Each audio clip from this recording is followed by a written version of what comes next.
Rivalry with Spudd, fierce. Back in the day, it sort of borderlined into a little bit of hatred there for a while. Got a bit mad, a bit out of control. It's how you've been brought up. I always like to take the big dog on, whoever I played up against. And unfortunately for Newcastle, it was the Chief, and we certainly made history. I haven't seen Spudd for a while, and once we go back in time and start talking about things, it gets a bit out of hand sometimes, but we'll see how it goes.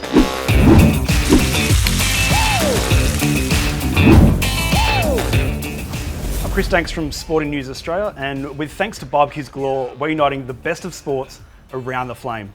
Today, Paul Harragon, Mark Carroll. Hey Chris, how you going, mate? Nice to see you. Chris. Big boy. Be gentle. How's things? Good to see you. That's good, you're looking good, looking good. Oh, looking pretty good. Let's kick it off, Chief. Yep. For you, when did the rivalry start?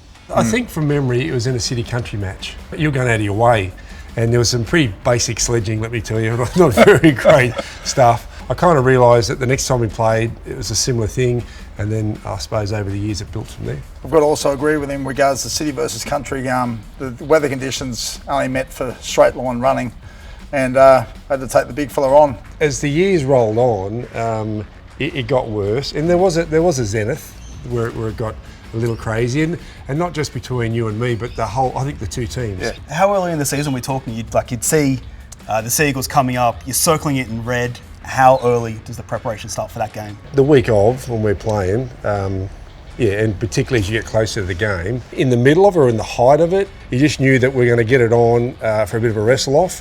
Whether that come early in the match or later, it usually come earlier, but that was good, got out the road. The build-up for myself on game day, my dad never played rugby league. He was a muso, he'd ring up, get the first shot in, just hang up. That was my dad. My mum was 5 foot tall.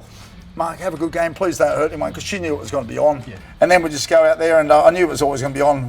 It had to be something in the first set of 6, and it always happened to be like that way.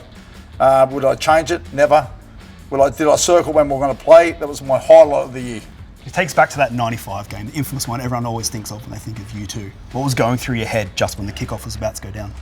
Oh, I'll tell a story. I had this, I don't know what it was, like a torn gut muscle. So in half time, I said, Joey, do the usual routine, kick off, catch it, gives it the Spudd, he charges it up. I said, I'm going to rattle his cage and then I'll go off. They said, sweet, no worries. So Joey puts the ball up, kicks it up as per usual, catcher gets it, gives the big fella blasted on, and I suppose the rest is history, but my goal was to rattle his cage, go off and have a break.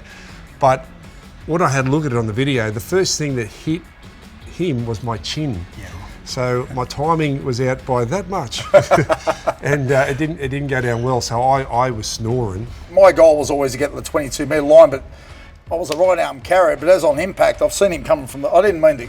I just turned, but the way he hit me, and he hit me with his chin, and I actually do a 360 in the air, and I've hit the ground. Went over the top and said, "Mate, that's the best you got." Yeah. He reckons I said something else. Anyway, then Tubes jumped in. My captain, I'm pushing the captain away, but it's just the height. It was absolutely ridiculous. But as we speak about the badge of honour, he got up. After it happened, I was filthy. Whether I missed time or whatever, I was filthy and couldn't wait, to play again. But I don't know. I think it was later that year in the semi-final series. Thank heavens you missed times. Yeah. Right? It was great. Because I was going, yes.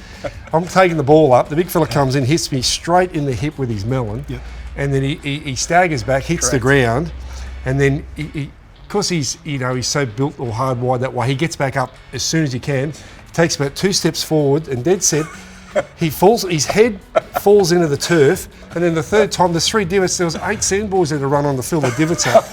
I was just going, yes! How good's that? Jump back to the 97 grand final for a bit. Mm-hmm. How good did it feel to actually finally get one over Spudd again? It felt pretty good. Yeah. We haven't. As I said, I think it was about 11 games in a row that defeated us. Those guys were so sure they were going to win. I remember during the week, one of the boys, I don't know if it was Hopper or someone, was going to donate their ring to someone else who didn't play, and it was a foregone conclusion. And I understand why. As I said, it's been years since we beat them. So yes, the answer is yes. It was great to win. Happy for you to reminisce on 97? No, can we move on? Next question. You roomed together in 95. Yeah, that was. I thought it was a G-up. We got in the camp. I went to the manager back then saying, "You're freaking kidding, are you?" We're arch enemies. I'm hating him, he's hating me, and there we're sleeping about a foot away from each other. So it was really weird coming from arch enemies, and here we are, stuck together. And Unfortunately, it didn't work. We got pumped 3-0. got beat there. We got pumped deluxe. Has it helped you guys kind of become mates afterwards now that you've had to room with each other, you've known? No, it took a while still after that. I think we had still a lot of fighting after that. How many times we got off the ground? I don't know how we got up, but it's just in itself to get up. Don't let your mum and dad down. Don't let your family down. Get off the ground. I just think I used to ring him up to make sure he was okay, and he's done the same thing to me. You earn respect. Yeah. And you shake someone's hand, you don't offer it too often unless they've earned it. So I think we earned it, big fella. I think we did. Crikey. Yeah. All right, time to bring the heat. How's the Ziggy go, big fella? Good? Mate, On she's fire? the best. Holds its heat really well. Nice. What do you guys reckon? Do you consider yourself barbecue barons? I can't cook. I like eating, Yeah. but cook, nah, no good. What about yourself, mate? You know, I'm a terror on the barbecue. Yeah, and the wife loves it because that's half the work gone outside. So Yeah. I like doing seafood on this. I do a lot of salmon. It's great. That's a cracking barbecue. What have we got belting under here, mate? Jeez, I'll tell you, we've got some massive heat. We've hit the We're very 200. so we're just sitting right at about 260. So we've got some 16-hour sous vide ribs. So usually it'd take 8-9 hours to do them. Essentially, all you have to do is head up sous vide, chuck them on 260, about 5-7 minutes either side. Done. Let's give them a quick check now.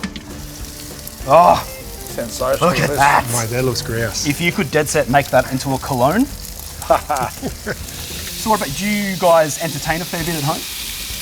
You know, we do. We barbecue a lot, and particularly, it's spring and summertime. There's no better way to wrap up a day than to get the barbie cracking. And with my family, as everyone's getting older and they're living out of home, I've only got to mention the word, guys, we've got a barbie on, and mate, they all come back, so it's great. Good thing about this one, starts first time every time. I've always had that problem, like, doesn't start, gas is going, stress level. This one, beautiful. 3-burner. So that's a Ziggy guarantee, first time every time. That's the motto. Enough small talk, big fella. Let's Beautiful. get into it. Time to plate up. Let's do it. Oh, Woohoo! It's good to get everyone back together, having a bit of a chat. Any final words? Well, I just think it's wonderful in sport and in life. It's not where you start that counts, it's where you finish. And we finished up being great mates. we've made a legacy, and I'm just proud to spare the moment with him, and we'll always be mates from now on. All right, barbecuing better with Barbeques Galore. Let's see how well I've done. What do you reckon, boys? I reckon Oh, you've yeah, done standing, all mate. right. I'll tell you, I can't Anyway, remember cheers. the I wouldn't want to be that first rib. It won't last long with you, big fella. Crikey.